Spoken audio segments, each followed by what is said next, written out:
독일 신학자 찡크가 현대인의 그런 상황을 이런 글로 이렇게 진단을 하였습니다.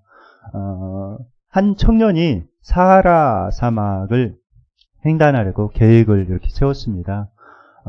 그래서 많은 장비들을 이렇게 챙기고 특별히 물을 많이 이렇게 챙겨갔습니다. 그런데 사하라 사막을 이제 걸어서 횡단을 하는데 정말 더운 거예요. 그만 자기가 가지고 갔던 물을 다 써버린 것입니다. 그리고 나서 너무나도 이제 탈진해가지고 이제 쓰러지게 되었습니다. 그런데 한참을 쓰러져서 정신을 잃고 나서 이렇게 눈을 떠보니까 갑자기 앞에 야자수가 이렇게 보이고 바람이 불어오는 것입니다. 그래서 이 청년이 생각하는 것입니다. 야, 이제 드디어 내가 글로만 읽던 그런 환상이 보이기 시작하는구나. 내가 정말 이제 죽나 보다. 이렇게 생각을 한 거예요. 그리고 나서 또 이제 정신을 잃었습니다.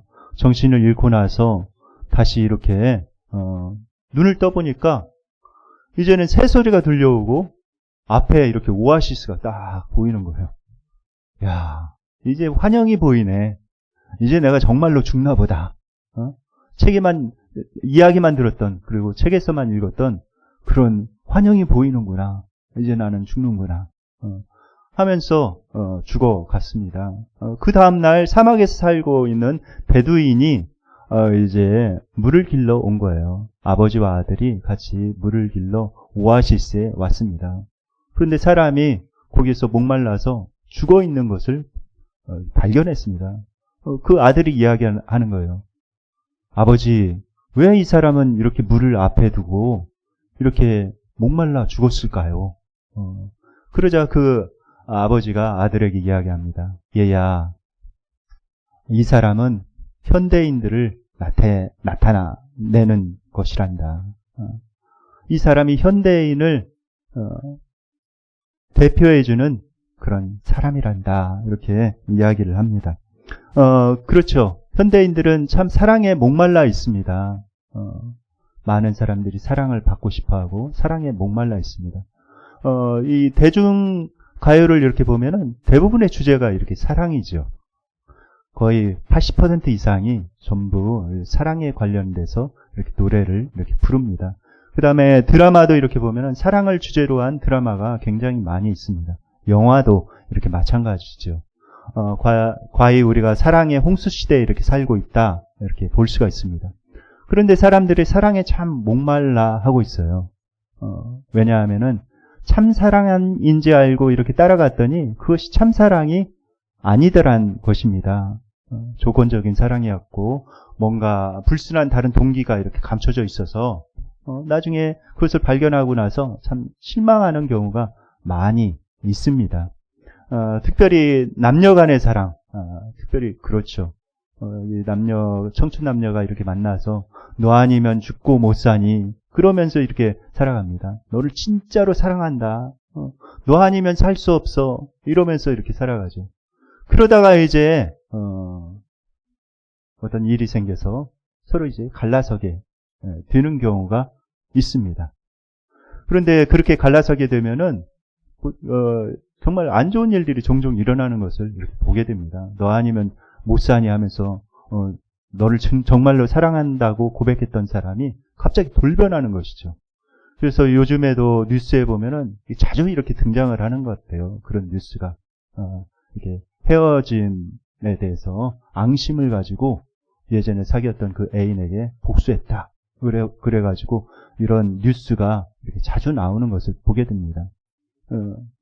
그것이 참사랑이 아니었다는 것이죠. 너 아니면 못 산다. 너를 정말 사랑한다. 이렇게 고백을 했지만은 그것은 참사랑이 아니었고 조건적인 그런 사랑이었고 집착이었고 이기적인 자기의 욕망을 채우기 위한 그런 잘못된 사랑이었음을 우리가 알 수가 있습니다. 여러분들 참사랑은 어떤 것일까요?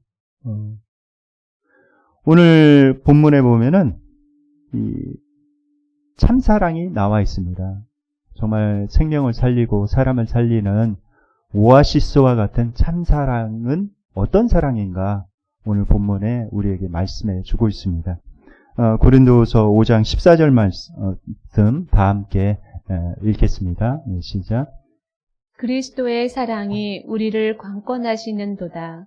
우리가 생각하건대 한 사람이 모든 사람을 대신하여 죽었은즉 모든 사람이 죽은 것이라. 네. 그리스도의 사랑이 우리를 강권하시는도다. 이렇게 말씀하고 있죠. 예수님의 그 사랑이 우리를 강권하신다는 거예요. 그런데 여러분들, 강권이라는 뜻은 무엇일까요? 강권한다. 이렇게 말씀하고 있는데, 이렇게 감이 잘 안 오죠. 세번역으로 보면은 좀 더 우리에게 감이 옵니다. 세번역으로 다시 한번 읽어보겠습니다. 시작. 그리스도의 사랑이 우리를 휘어잡습니다. 여러분들 좀 이렇게 느낌이 오지 않습니까? 그리스도의 사랑이 우리를 휘어잡는다는 거예요. 그 히브리어 원문에도 보면은 이렇게 나와 있습니다. 히브리어 원문에 보면은 강권하는도다. 이 강권이라는 단어를 시네코라는 단어를 이렇게 사용하고 있어요. 그런데 이 시네코라는 단어의 뜻이 무슨 뜻이냐면은 체포한다는 그런 뜻입니다. 그리스도의 사랑이 우리를 사로잡아서 이렇게 체포했다는 거. 우리가 그래서 그리스도의 완전히 포로가 되었다는 것입니다. 얼마나 놀라운 사랑이길래 그리스도의 사랑이 우리를 휘어잡고 그리스도의 사랑이 우리를 포로가 되게 만든다는 것입니까? 이 그리스도의 사랑, 이 하나님의 그 놀라운 예수님의 그 사랑을 우리가 제대로 깨닫고 정말 제대로 그것을 느낀다면 정말 그리스도의 포로가 되지 않을 수가 없습니다. 그것이 그리스도의 사랑이죠. 하나님의 사랑은 어떤 사랑인가? 먼저 우리가 연약함에도 불구하고 우리를 사랑하시는 그 사랑이 바로 하나님의 사랑입니다. 말씀을 로마서 5장 6절 말씀 다 함께 읽겠습니다. 시작. 우리가 아직 연약할 때 기약대로 그리스도께서 경건하지 않는 자를 위하여 죽으셨도다. 네. 세상 사람들은 어떻습니까? 세상에서는 어때요? 강한 사람들이 좋아하죠. 따르고. 능력 많은 사람, 그리고 뛰어난 사람, 좋아합니다. 잘생긴 사람, 그 다음에 정말 예쁜 사람, 이 사람들이 좋아하죠. 무력하고 연약한 사람, 별로 좋아하지 않습니다. 사랑하지 않아요. 그런데 예수님께서는 그러지 않으셨다는 거예요. 하나님께서는 그러지 않으셨다는 거예요. 우리가 연약할 때 예수님께서 우리를 위해서 자신의 생명을 내어주셨다고 말씀하고 있습니다. 연약할 때. 영어 성경에 보면 powerless. 그러니까 아주 무기력할 때. 여러분들 무기력한 상황을 생각해 보시기 바랍니다. 나는 아무것도 할 수 없다. 마치 르게릭 병에 걸린 사람처럼 정말 아무것도 할 수 없는 것처럼 정말 이게 연약하고 그러고 있을 때에도 하나님께서는 나를 사랑하신다는 거예요. 그럼에도 불구하고 나를 사랑하신다는 것입니다. 여러분들 그렇죠. 우리 하나님의 사랑을 이렇게 그림자로 이렇게 보여준다는 부모의 사랑만 이렇게 봐도 그렇습니다. 부모가 잘난 자녀만 이렇게 사랑합니까? 아니죠. 병들고 못난 그런 자녀, 연약한 자녀를 더더욱 마음을 써서 어떻게든 그 자녀를 세워보려고, 어떻게든 그 자녀를 일으켜 세워보려고 부모의 마음이 더 많이 갑니다. 연약한 자녀에게, 부족한 자녀에게 더 마음이 많이 가죠. 하나님의 사랑이 그림자라고 하는 부모의 사랑도 그럴진데 하나님의 사랑은 오직 더 하시겠습니까? 하나님께서는 그러신 거예요. 내가 연약하고 부족하고 무기력할 때에도 나를 사랑하시는 그 분이 바로 하나님이시다. 이 사실을 우리는 잊지 말아야 합니다. 오늘 찬송가를 불렀죠. 찬송가 563장 예수 사랑하심은 이라는 찬송가를 불렀습니다. 3절에 보면은 이런 가사가 나오죠. 내가 연약할수록 더욱히 여기사 높은 보좌 위에서 낮은 나를 보시네. 날 사랑하신, 날 사랑하신. 이렇게 찬송가 가사에 나와 있습니다.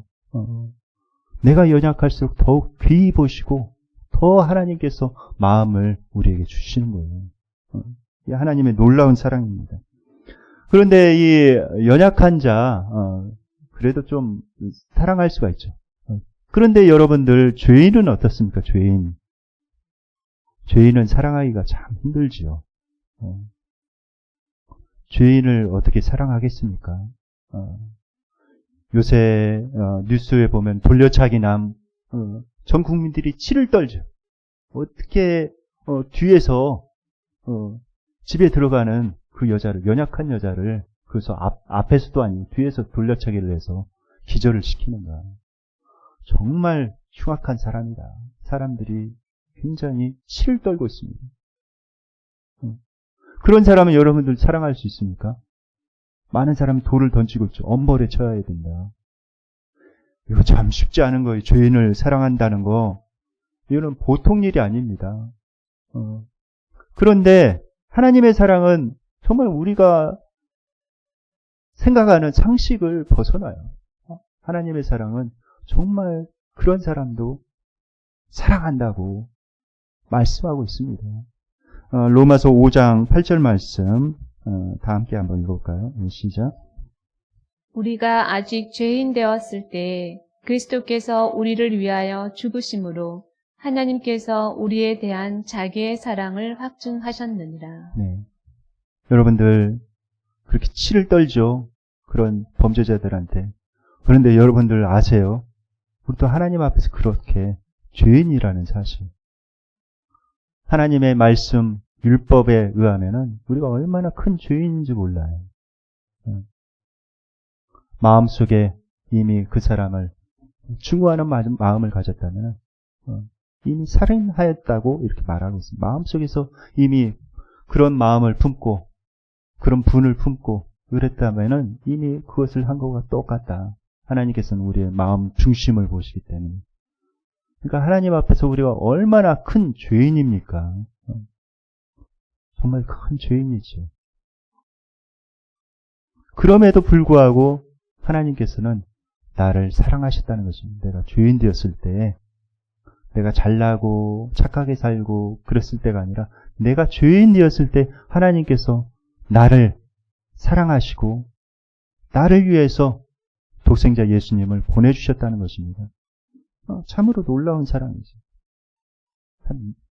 어떻게 보면 세상적으로, 인간적으로 생각하면 도저히 이해가 잘 안 되는 그런 사랑입니다. 사람의 범위를 이렇게 벗어났어요. 사람이 생각할 수 있는 사랑의 범위를 완전히 벗어났습니다. 여러분들 천안에 가시면은 십자가 박물관이 있습니다. 교회에 어느 한 목사님께서 전 세계 다니시면서 십자가는 다 모아놓은 십자가 박물관이 있어요. 3,000개가 넘는 그런 십자가가 전시되어 있습니다. 저도 천안에 가서 그 십자가 박물관에 이렇게 가서 이렇게 십자가를 구경하였어요. 그런데 와, 정말 십자가가 굉장히 다양하더라고요. 많은 생각을 하게 되었는데, 그런데 그 많은 3,000여 개가 넘는 그런 십자가 중에서 제 눈을 사로잡는 아주 강렬한 인상을 주는 그런 십자가가 있었습니다. 그 십자가는 바로 이 십자가였어요. 이 십자가는 어떤 십자가인가? 여러분들 지존파를 기억하십니까? 지존파 김현양. 그 사람이 건빵 봉지로 만든 그런 십자가입니다. 이 사람이 왜 그 흉악범이 이 십자가를 만들었는가? 이 김현양이라는 사람은 1995년에 우리나라를 굉장히 떠들썩하게 만든 그런 사람이죠. 지존파라는 아주 극악무도한 그런 조직을 이렇게 만들어서 사람들을 잡아다가 죽이고 심지어는 인육까지 먹은 아주 극악무도한 사람들입니다. 그래서 그 일당들이 이렇게 잡혔는데 악에 이렇게 받쳐 있어요. 기자들이 인터뷰를 하는데 이렇게 대답을 합니다. 악에 받쳐가지고 막 고래고래 소리 지르면서 이렇게 이야기를 하고, 그 다음에 기자가 후회되는 것은 없습니까? 이렇게 물어보니까 후회되는 것이 있습니다. 김현양이 이렇게 대답했어요. 그것은 제 어머니를 제 손으로 죽이지 못하고 이렇게 잡힌 것이 제일 후회됩니다. 그러니까 이 사람은 도대체 선이라는 걸 찾아볼 수가 없고 악에 완전히 받쳐있는 그런 사람이었죠. 전 국민이 분노를 했으면 그 사람 사형에 처해야 된다고. 그러지 않습니까? 그럴 수밖에 없죠. 극악무도한 죄인이죠. 그런데 그 누구도 이 사람을 전도하려고 생각을 안 했어요. 이렇게 극악무도한 사람은 전도해도 소용도 없고 전도할 필요성도 느끼지 않는다. 대부분 그렇게 생각을 했습니다. 그런데 한 사람이 그 사람에게 가서 복음을 전했어요. 참 어렵게 편지를 써서 계속 넣어주고, 바로 이재명 집사님이십니다. 그러면서 그가 처음에는 완강히 거부를 하더니 마음이 이 이재명 집사가 진정성을 가지고 계속해서 다가가니까 마음을 열고 이 사람이 그리스도의 사랑을 깨달아 버린 거예요.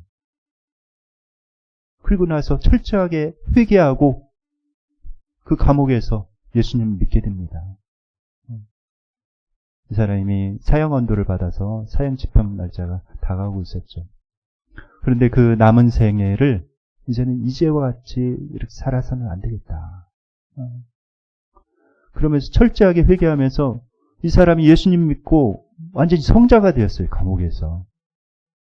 성자가 되어가지고 자기에게 먹을 거 이렇게 나오면은 정말 다른 사람에게 더 많이 이렇게 나눠주고, 추운 겨울에 동료가 같은 수감자가 떨면서 있으면은 그 추운 겨울에 자기의 겉옷을 벗어주고, 그러면서 성자와 같이 이렇게 살아갑니다.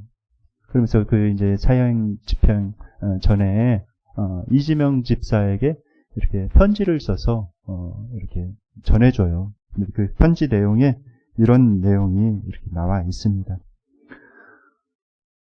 지난날 사회를 어지럽히던 살인자 김현양이 예수님의 종이 되었다고 전해주세요. 그리고 이 세상 서로를 존중하며 아껴주는 마음을 가지고 사랑을 베풀면 저 같은 죄인은 다시 태어나지 않을 것이라는 것도 잊지 말고 전해주세요. 이재명님, 나눠주신 사랑을 어떻게 갚아야 할지 모르겠습니다. 그저 조금 남은 생이지만 제가 할 수 있는 사랑을 베풀면서 살아가야겠지요. 이재명 선생님 고맙습니다. 그리고 사랑합니다. 김현양 올림. 이 사람이 이제 건빵봉지로 아까 그 십자가를 이렇게 만들었는데, 이 십자가 건빵봉지로 이렇게 만들었어요. 종이로 된 건빵봉지로. 손재주가 굉장히 좋은 모양이에요. 근데 이 예수님께서 이 십자가를 지고 가는 그런 모습이죠. 그런데 제가 그 십자가를 이렇게 자세히 보니까 그 건빵봉지 그 밑에 눈물 자국이 이렇게 서려 있더라고요. 그러니까 이거를 만들면서 눈물로 참여하면서 눈물을 뚝뚝 흘리면서 이걸 만든 거예요. 그 얼룩이 밑에 싹 쳐져 있어요. 그가 이 예수님의 그 놀라운 그 십자가 사랑을 깨닫고 정말 극악무도한 악인에서 그런 성자와 같은 그런 사람으로 변화되었던 것입니다. 이것이 하나님의 그 놀라운 사랑이죠. 우리가 아직 죄인 되었을 때에도 우리를 사랑하신 그 사랑이 하나님의 놀라운 사랑입니다. 그러니까 여러분들 어떤 상황이 있어도 하나님의 사랑을 의심해서는 안 돼요. 내가 넘어졌다고 해도, 내가 부족하다고 해도, 어떻게든 내가 다시 일어나서 제대로 예수님 믿는 사람으로서 살아가려고 노력하고 있는 여러분을 하나님께서 사랑하시지 않겠습니까? 이런 죄인도 사랑하시는데, 그 하나님의 사랑은 의심해서는 안 되는 것이죠. 그런데 더 놀라운 사실이 있습니다. 그래도 죄인 조금 사랑할 여지가 조금은 있죠. 나한테 위해를 가하지 않았잖아요. 그런데 원수는 어떻습니까? 원수. 나에게 위해를 가하고 나에게 손해를 끼치고 내 마음에 상처를 입힌 그 원수. 사랑하기가 더더욱 힘이 들지. 그런데 하나님께서는 그 원수마저도 사랑하시는 하나님이십니다. 로마서 5장 10절 말씀 다 함께 읽겠습니다. 시작. 곧 우리가 원수 되었을 때 그의 아들의 죽으심으로 말미암아 하나님과 화목하게 되었은즉 화목하게 된 자로서는 더욱 그의 살아나심으로 말미암아 구원을 받을 것이니라. 네. 하나님께서 우리가 원수 되었을 때 우리를 사랑하셨다고 말씀하고 있습니다. 원수 되었을 때. 정말 그렇죠. 예수님 믿지 않을 때 하나님과 원수로서 이렇게 살아가죠. 그런데 이 로마서 5장 10절 사도 바울이 쓴 말씀이죠. 고린도전서도 마찬가지고 고린도후서도 사도 바울이 이렇게 썼는데 로마서 5장 10절 이 말씀을 쓴 사도 바울의 간증이기도 합니다. 사도 바울이 예수님 믿기 전에 하나님과 원수된 그런 삶을 살았습니다. 하나님의 교회를 핍박하는 사람이 바로 이 사울이라는 청년이었어요. 살기가 등등해서 예수님 믿는 사람들을 잡아다 죽이고 그것도 부족해서 예수님 믿는 사람들이 도망가니까 그 예수님 믿는 사람 잡아다 죽이겠다고 정말 며칠 걸려야 갈 수 있는 그 길을 달려갑니다. 살기가 등등해서. 하나님과 원수된 사람이죠. 그런데 하나님께서 그를 만나주시고 그를 구원해 주셨어요. 원수되었던 사울이라는 청년을 만나주시고 하나님께서는 그를 바울을 삼아 주셨습니다. 그 사랑을 깊이 깨달은 거예요. 그래서 사도 바울이 이 말씀을 쓸 수가 있었던 것입니다. 우리가 아직 원수되었을 때 그리스도께서 우리를 위하여 죽으셨다.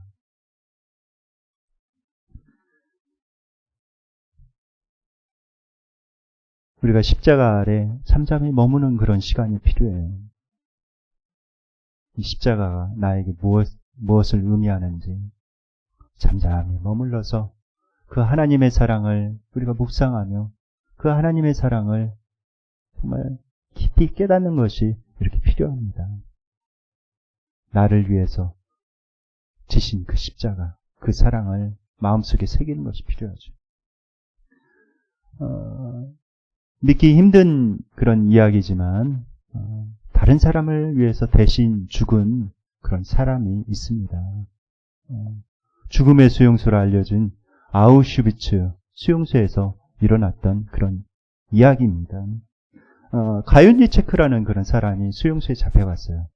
어느 날 아침이 되었는데 이제 수용소 간부가 사람들을 이제 끌고 갑니다. 가스실로. 쭉 끌고 가는 거예요. 근데 거기 들어가면 죽는다는 거 다 알고 있죠. 가윤리체크라는 사람이 그 간부의 구둣발을 붙잡고 애원을 하는 거예요. 나는 지금 죽으면 안 됩니다. 나에게는 젊은 아내가 있고 어린 자식이 있습니다. 나는 지금 죽으면 안 됩니다. 제발 살려주세요. 막 애원을 하고 있습니다. 근데 그 간부가 차갑게 뿌리쳤죠. 그런데 그 모습을 보고 있던 한 사람이 딱 나서는 거예요. 간부에게. 제가 그 사람 대신 제가 오늘 그 가스실에 들어가겠습니다. 그 사람을 풀어주십시오.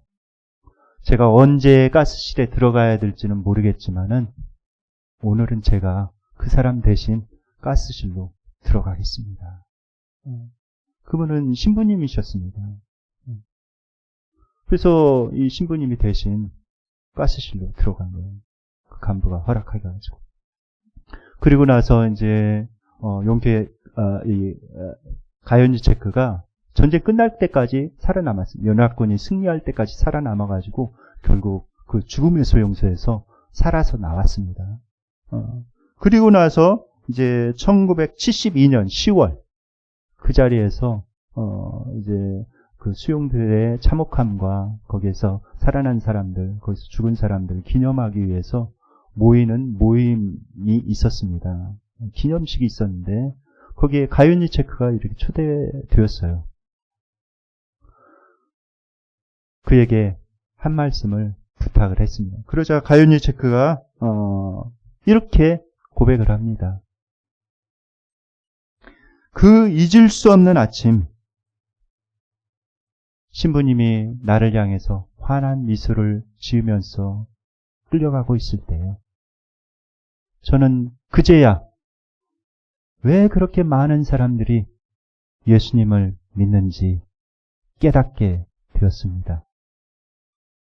저는 마치 골고다 언덕 예수님의 십자가의 아래에 있는 것처럼 느껴졌습니다.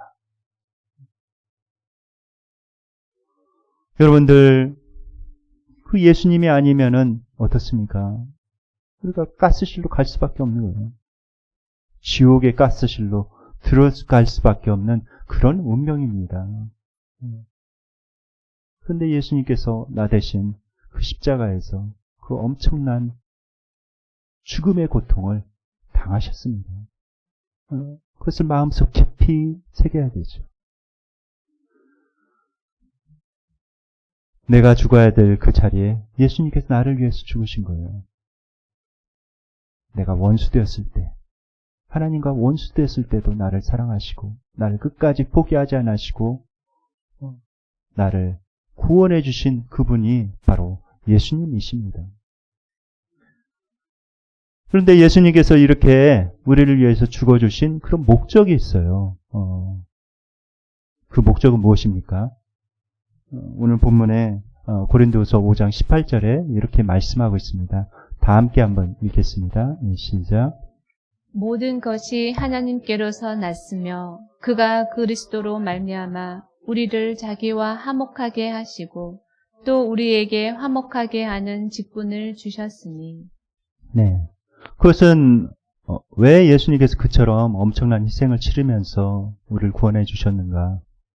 그것은 하나님과 화목하고 또 다른 사람들과 화목한 그런 삶을 살아가게 하시기 위해서 그렇게 예수님께서 희생하셨습니다. 우리로 하여금 화목하게 하는 직분을 주셨어요. 하나님과 화목하고 다른 사람과 화목하며 이 세상을 살아가면서 피스메이커로 이 땅에 살아가도록 주님께서는 그 엄청난 희생을 치르셨습니다. 우리가 이 땅에 살아가면서 그렇게 살아가야 되는 거예요. 화목하게 하는 자라. 가정에서, 또 일터에서, 교회에서, 사회에서 나로 인해서 그런 하나님의 평화가 임할 수 있도록 이렇게 해야 되는 것입니다. 그런데 그게 쉽지 않아요. 그렇게 하려면은 반드시 이렇게 해야 그런 피스메이커로서의 삶을 살아갈 수가 있습니다. 말씀을 보겠습니다. 시작. 그가 모든 사람을 대신하여 죽으심은 살아있는 자들로 하여금 다시는 그들 자신을 위하여 살지 않고 오직 그들을 대신하여 죽었다가 다시 살아나신 이를 위하여 살게 하려 함이라. 우리가 예수님을 영접할 때 그리고 세례를 받을 때 예수님께서 나의 주님이십니다. 나의 구세주 되어주시고 나의 삶의 주님이십니다. 이렇게 고백을 하면서 세례를 받았습니다. 그 사실을 분명히 해야 돼요. 이제는 내가 사는 것이 아니라 예수님이 나의 주님이시다. 예수님이 나의 주님이시기 때문에 나의 생각, 나의 감정 이런 것도 다 예수님의 그 뜻에 내가 복종을 시켜야 되는 것입니다. 굴복시켜야 되는 거예요. 나의 성질도 굴복시켜야 됩니다. 나의 증오하는 감정도 예수님께 굴복시켜야 됩니다. 그래야 피스메이커로서의 삶을 살아갈 수가 있습니다. 예수님의 그 십자가 사랑을 가슴속 깊이 새기면서 그런 삶을 살아갈 수가 있는 것입니다. 루마니아가 공산주의 국가로 기독교인들을 굉장히 이렇게 많이 핍박하고 있었습니다. 그래서 예수님 믿는 사람들을 잡아다가 감옥에 이렇게 많이 가두었어요. 그런데 그 루마니아의 비밀 경찰들이 그런 역할을 이렇게 하였습니다. 그런데 이제 비밀 경찰에 이게 수장이 있는데 대령이었어요. 그 사람에게 어느 날 어떤 소년이 꽃다발을 이렇게 들고 찾아와가지고 면회를 신청했습니다. 그래서 웬일인가, 웬 소년이 갑자기 나에게 이렇게 꽃다발을 들고 찾아왔나, 면회를 하는데, 이제 그 소년이 이런 이야기를 합니다. 대령님, 오늘은 제 어머니의 생일입니다. 보통 어머니의 생일 때 제가 꽃다발을 준비해서 어머니에게 이렇게 주곤 했습니다. 그럼 어머님이 너무 기뻐하셨고 정말 우리는 기쁨의 그런 시간을 가졌습니다. 그런데 더 이상 그러한 시간을 가질 수가 없게 되었습니다. 대령님께서 저희 어머니와 아버지를 다 잡아다가 가두셨습니다. 그래서 이제 이 꽃다발을 그 어머니에게 더 이상 전해줄 수가 없게 되었습니다. 그런데 저희 어머님은 기독교인이십니다. 그러면서 늘 우리에게 이렇게 가르치셨습니다. 원수를 사랑하라고. 너에게 해를 끼친 사람들을 사랑하고 용서하고 그들에게 악으로 치지 말고 선으로 되갚아 주라고. 어머니께서 늘 그렇게 말씀하시기 때문에 어머니의 생신을 우리가 기념하면서 그것을 실천하기를 원했습니다. 대령님, 대령님의 아이들의 어머니에게 이 꽃다발을 전해주실 수 있겠습니까? 사모님에게 이 꽃다발을 꼭 전해주십시오. 하면서 그 꽃다발을 전해주는 거예요.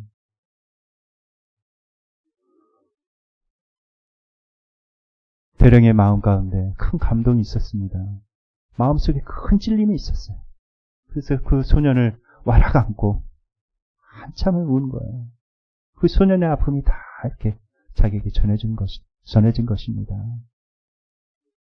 그러고 난 다음에 더 이상 기독교인들을 잡아다가 가둘 수가 없었대요. 그 아픔이 느껴져가지고. 그리고 결국 이분이 예수님을 믿게 되었다는 것입니다. 예수님을 믿고 예수님을 증거하다가 결국 이분이 잡혀서 예수님 믿는 사람들이 갇혀있는 그 감옥에 들어가게 됐다는 거예요. 참 놀라운 사실이죠. 하나님의 사랑이 그렇습니다. 하나님의 사랑이 그래요. 우리가 이 땅에 살아가면서 참 힘들 수가 있어요. 나를 힘들게 하는 그 사람으로 인해서 힘이 들 수가 있습니다. 특별히 가까이에 있는 그런 사람, 나의 삶의 반경 가운데 가까이에 있는 그런 사람, 가정에서 또 일터에서 사회에서 나를 힘들게 하는 그런 사람이 있을 수가 있습니다. 그럴 때 여러분들 이 예수님의 사랑을 꼭 기억하십시오. 내가 연약할 때, 내가 죄인 되었을 때, 심지어는 내가 원수 되었을 때에도 나를 사랑하시며 그 참혹한 십자가, 그 엄청난 십자가를 내 대신 지신 그 예수님의 사랑을 여러분들 꼭 기억하시며 살아가시길 바랍니다. 그래야 해서 정말 이 땅에 평화를 심어가는 우리 모두가 되어지기를 예수님의 이름으로 축원드립니다.